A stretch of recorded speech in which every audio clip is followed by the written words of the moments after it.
Happy Tuesday, and welcome to the Ramashram Satsang.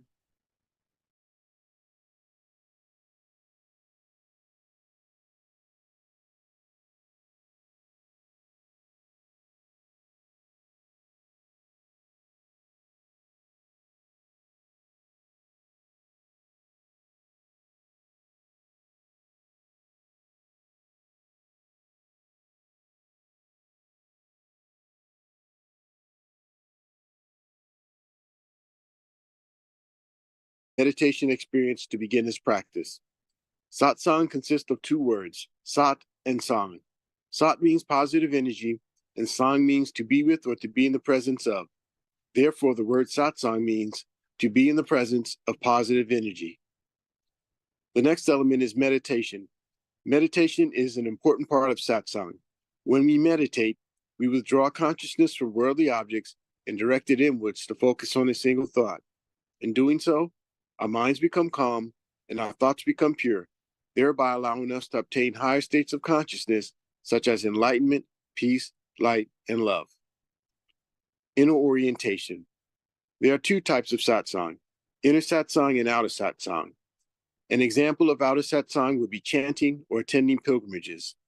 When we practice outer satsang, we have the potential to change our behavior, but only through the practice of inner satsang can we obtain higher states of consciousness, such as enlightenment, peace, light, and love.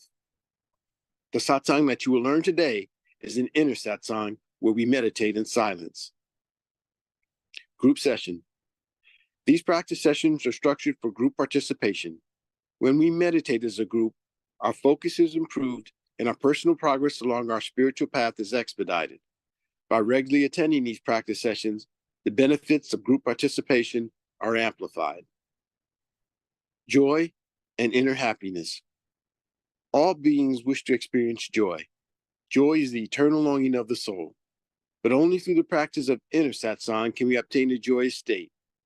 Each time we practice satsang, our inner happiness gradually increases, ultimately culminating in a state of joy, which we experience 24 hours a day, 7 days a week. The agenda for today consists of 3 sessions: the informative session, the practice session, and the interactive session. During the informative session, a lecture will be given about a satsang topic, the founder, or some relevant spiritual topic. During the practice session, you'll receive instructions on how to meditate, followed by a period of practice. During the interactive session, you have the opportunity to ask questions, or there'll be a panel discussion. And now, I'd like to introduce the facilitator for today's event. He has over 40 years of satsang experience. He is the grandson of Guru Maharaj, the founder of Ramashram Satsang. He was born into a satsang family where he experienced his family members obtain states of enlightenment and lead lives of peace, light, and love. At an early age, he began traveling with the mission throughout India, facilitating satsangs. And during that time, he witnessed the positive effects that satsang could have on mankind. And upon arriving to the United States, both he and his wife continued to facilitate satsangs for local satsangees. He has led teams of satsang members in translating important satsang literature into English and has worked tirelessly to make satsang more accessible to Western and English-speaking audiences. He currently travels throughout the United States, India, and England, facilitating satsangs while maintaining his duties as a husband, a father, and an IT executive. Today, he will teach us a rare and ancient form of satsang as taught by Guru Maharaj. Please join me in welcoming Mr. Sanjeev Kumarji. So, happy Tuesday, everyone. So I actually had one of those days today when I think I really need meditation. Interesting thing is that I did not travel, multiple reasons. But while it was a crazy day at work, I still somehow stole time to attend, the 4th session that was in progress this morning in India. So participated there. talked about some of the nuances of this practice, and this time they have really it was a grand you know um, sessions that are going on there. um, so today let's get into it up front. We can talk about it later. Let's get into meditation. um, so I'll just you all know it, but I'll just um, talk about it a little bit about what we ought to do during this session.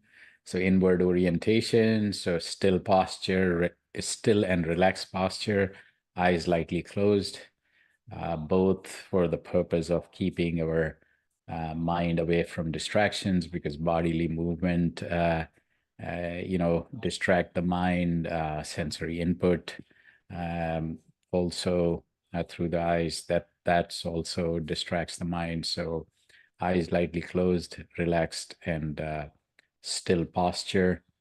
And then think of this presence, of this transcendental energy in form of light that's right here, right now.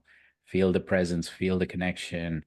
And this light is entering your heart, distributing throughout your body, and you're becoming immersed and totally and completely immersed in this light.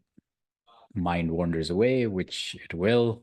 Um, Inward orientation again, that we bring it back to this thought and this thought alone, that this transcendental energy in form of light is entering your heart, distributing throughout your body, and you're becoming one with this light. We'll start with music that helps concentration.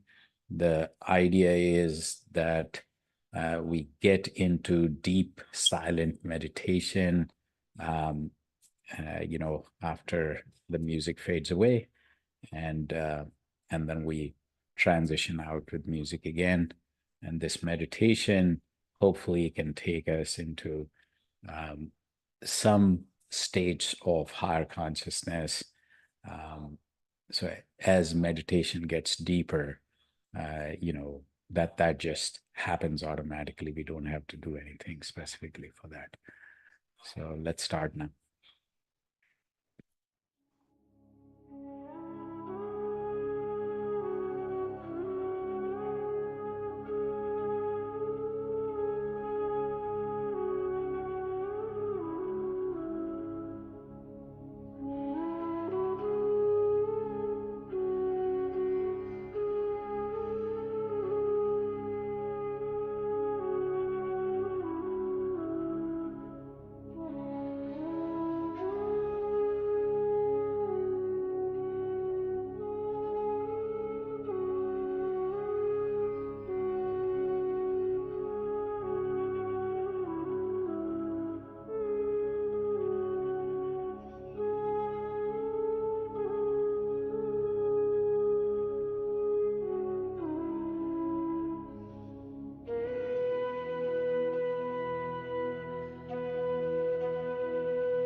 Happy Tuesday.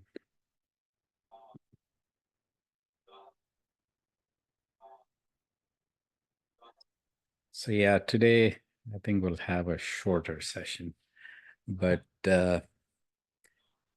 yeah, any thoughts, comments, questions? Hey, Rich, how are you? I'm good. I'm good. Better now. Yeah. Thank you. Story for another day. But Yeah, same here, or maybe worse here. yeah, well, let's talk. I would love to do that. Catch up. I'd love to get your perspective on my current dilemmas. So I'll give you a call tomorrow, maybe. Yeah, Okay. sounds like a plan. It's interestingly, today I talked about attachments, right? So Buddha said, like, all attachments are the cause of misery. Mm. So if we are going through misery, there are some attachments somewhere, I guess. Yeah. But then uh, the whole concept of so what's the opposite of attachment? It's detachment. Mm. And this whole detachment concept is mired in misunderstandings, myths, and concepts and counter concepts, and so on and so forth. But just to um, so the whole and I'm kind of saying it lightly, but the so let's so one of the things my grandfather has written is like, wherever you are, whatever you're doing, um, you can attach yourself to things around you. But let's say you decided, okay, this is not the way I want to live my life, and I give myself to the service of the church, or in the monasteries, or go to the Himalayas and whatnot, right? The chances that um, you will not, until and unless you change yourself, what are the chances that you will not have attachments there? So he says that people go to the monasteries and it's a noble thing. Uh, People, for ages have been devoting themselves to, service in so many different religions, so many different concepts there.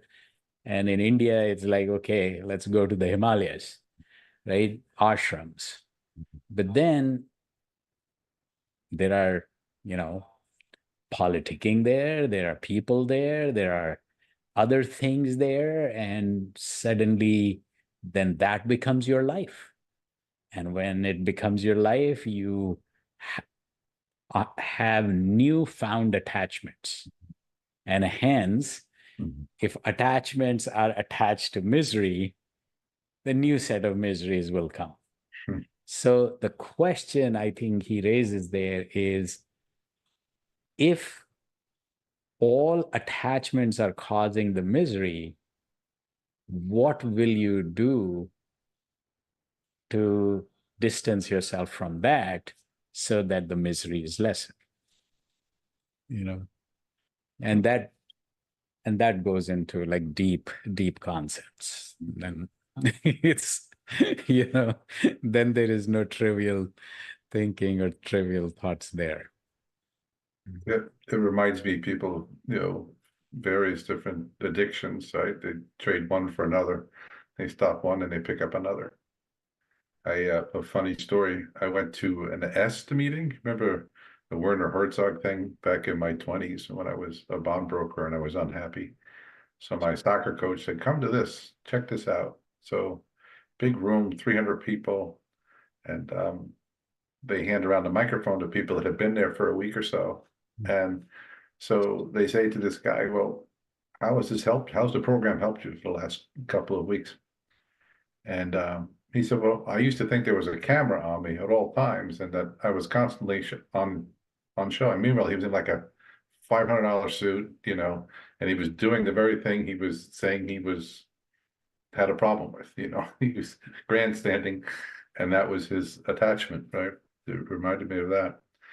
But yeah, so be careful what you detach from or attach to. Yeah. Yeah. So I'll call you tomorrow. Enough of me. Sure thing. Sure thing. Thank you very much. We'll look forward to it. Yeah. Yeah, I have things to share too. Good. So yeah, so Omkar, Shivangi, Steve, AC, good to see you. We just today we had a very quick meditation, so just wrapped up. Namaste, भैया. Namaskar. Just came in the end after my meeting.